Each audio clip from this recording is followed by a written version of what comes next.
And then in terms of the business, I like business development. The engineering work is cool, right? But after a certain amount of time, you want to kind of let your guys deal with the engineering portion of it. Of course, I'm heavily involved with the design and improving things, but I like the business development. I think I told someone today, I enjoy fishing, not necessarily, gutting and frying up the fish, right? So I like to go out there and network and get the clients and really help people, and then just kind of get them to our team, so our team can take care of them the way they should. And of course, I step in when I need to, when it's something that the team can't handle on their own. So right. That's a testament of having a really solid team. That is. You need to have a really solid team behind you to be able to do something like that. But I agree with you wholeheartedly. If you're going to be a successful business owner in whatever you do, right? No matter whether it's engineering, whether it's, in architecture, whether it's risk management, all that, you need to enjoy the business side of it and the business development side of it at least as much as you enjoy the actual craft. You know what I mean? I see that sometimes where somebody really just love their craft, and that's amazing. I love to support people who just want to do that. Oftentimes those people are best served, working on a team, working for somebody, so that they can just really dive into it 100%. So that's where a lot of people fail, is the business side of things. They could be amazing architects or mechanics, or I don't care what it is. If they don't have that, if you don't have that business development, it's done. You got to build the business first. Right. I'm seeing that right now, actually, too. I have a fair number of clients who are kind of in that sole proprietor to maybe 2, 3, 5 employees. And some of them are thriving, or at least, hanging in just fine in kind of this COVID environment. And some of them are not so much. And it's a lot of it is that business development, right? Was the time spent on the business, not in the business, right? Were you doing those things necessary to be able to look ahead, where if one of your clients backed out tomorrow, are you still going to be able to make payroll? Are you still going to be able to, to keep it going? So. Yeah, and I think if somebody who's struggling now in COVID and they're like, oh man, I need to start networking, going to LinkedIn, doing social media, it's too late right now, because all the contacts that I make contact with on these platforms, I assume I'm not going to do any work for you until a year from now.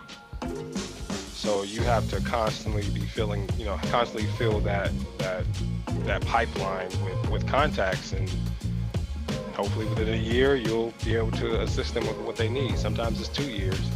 Right. Yeah, it's a tough one. It's a tough one, but we're at least hopefully out there, and we have a network for those people. If for some reason, the firm needs to close down, or those people are in trouble right now, we're kind of able to find them, positions and make it work, so you can at least put food on the table and keep something going. But can we flip that and go other end of the spectrum and say, what has been one of the hardest parts of your journey, or just something that's just difficult to deal with on a regular basis? I think social media is a big culprit of this, is that it's that iceberg image, where on the top you just see that small little tip, but underneath it's a whole lot of stuff going on that people don't see. They only see the good stuff typically on social media. So it's a lot of aspiring entrepreneurs and people who claim to be entrepreneurs who don't talk about the nuts and bolts of it, and that involves working with people, your clients, your employees. But the most difficult part of that is managing clients, because you're dealing with all types of personalities. You're dealing with people who may not be very professional. I think very early on I got into it with a client, and it was pretty bad. The situation was that, my wife was in the hospital giving birth. She had just given birth, and then they called me. They kept calling me, saying, hey, we really need you to do this project. We'll pay you whatever. And so I said, all right. So I had my laptop in the hospital room while they're sleeping, working on this project. and then they decided they didn't want to pay me. And I found out later that they got kicked off the job. But then they tried to put blame on me. And I think what really upset me is that, you know, I'm doing this while I shouldn't be doing it. I should have been completely present at that moment. And I lost it. And that was a lesson learned, that no matter what, keep your cool, because it doesn't serve anybody for both parties to be, you know, very combative. Right. I literally just heard this story today. A friend of mine who's also an entrepreneur, and she had like a Calendly type, like calendar link type service, and a prospective client of hers went and booked. This was last year sometime, and actually booked on Christmas Day. Oh wow! And she hadn't blocked it out, and you know, in the client's defense, she hadn't cleared it, and so she messaged the client and said, "Hey, it's Christmas Day. You know, not going to be working that day." And there was a back and forth. There was like, it's like, well, but I booked it. Like, you're right, you did, but it's a you know, national holiday. It's one of the biggest holidays there is. Come to find out, this particular prospective client was an owner, specifically a restaurant owner, who kept his restaurant closed on Sundays. Right? So this guy literally had closed his restaurant 52 days out of the year at least, and then probably on other holidays, and wanted, you know, this friend of mine, this entrepreneur, to work. And it's just like, man, sometimes the best thing we can do is be selective about who we work with, right? Yeah, and that's one thing I learned, is that I think I wrote a blog about it. You know, we're not Burger King. You don't have it your way, especially when it comes to engineering. And you know, we have to do things by the book. I've been asked to do illegal things, right? And I'm like, no, I'm not sacrificing, one, human safety, and then two, losing my license. That's just that's not going to happen. Right. So we recently just got a new director of operations, and she's very customer service driven and wants to please our clients, which is amazing. But we recently had a situation where a client was kind of being a bit rude, and I said, you know what? Not every client is for us, right? We're not for every client. So you just have to understand that sometimes you got to let some business go before you do what I did and blow up, right? Right. There's a book called Essentialism by Graham McCown. You ever heard of Essentialism? No. He tells a story very similar to yours. He was literally in the hospital room for the birth of his first child, and he was working and just some, you know, along the same lines. I don't remember what the exact details were, but it ended up turning into nothing. And he was just like, all right, I am going to be very selective, right? We're going to go an inch wide and a mile deep on things that we choose are incredibly important. But then a part of that is just saying no to a lot. And that's been a lesson I've learned this year, is just kind of figuring out that you have to say no to a lot of good things. And sometimes that's business, sometimes that's clients, right? Sometimes you have to say no to something so that you can, you know, go deep on in something else or give your all somewhere else. And I'm always very impressed by folks who can say that, which is, we can't take on that particular project right now. We just don't have capacity, and I wouldn't want to water down what we're doing, right? I wouldn't want to give you a lesser version of that. So I can always respect somebody who does that. It takes a lot of discipline in it. It does. It doesn't happen to us often where we have to say, we don't necessarily turn down projects, but we'll say we can't get to you until this date. And there have been times where like, well, we just can't wait. And I'm like, oh, I can't sacrifice the time I'm supposed to spend on another client. And there sometimes they'll say, I'll pay you anything. And I'm like, my reputation is more important than me.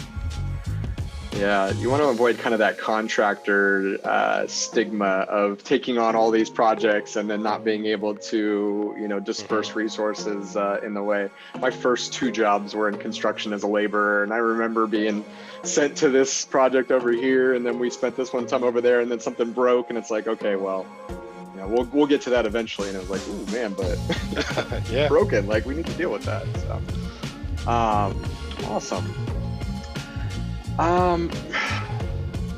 Is there a particular project that you have in mind that is maybe something that was really challenging that you kind of had to solve a particular problem on, or just something that stands out in your mind as like a big lesson learned, kind of like what you were just talking about? every project is a lesson learned, to be honest with you. It's kind of a tough one. I think in terms of lesson learned, we worked on a indoor agricultural facility. This particular project was in Paris, California. And at the time, I didn't have HVAC and plumbing in-house. I had to sub it out to another firm. And the other firm, they're much larger than I am. They're still out there. They're way bigger than I am. And I subbed the work out to them. And it was just a struggle because they're so big. They have so many projects that they can't give you all of their attention.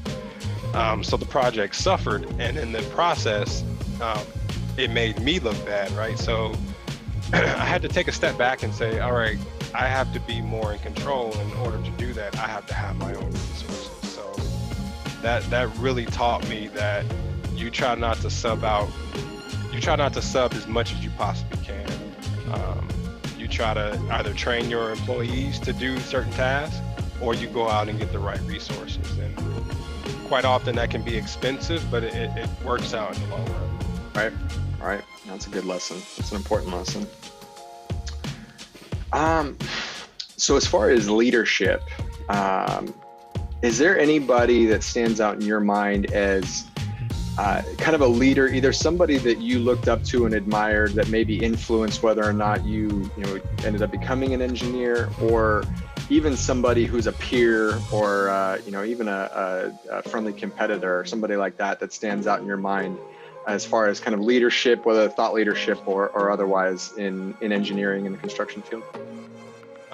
Leadership in construction, not really, because I got into this industry not having any contacts whatsoever in construction. So I stumbled a lot in the beginning stages, trying to figure out pricing, trying to figure out who my target market is.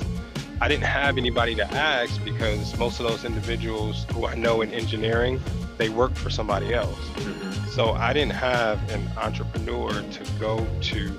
I do have a fraternity brother who owns his own, I think they do like industrial construction. Mm-hmm. So I could talk to him about very specific things. Like he told me you always have a general ledger, get yourself a trust, a family trust, things like that. But in terms of like the nuts and bolts of running a MEP engineering firm, I had zero resources.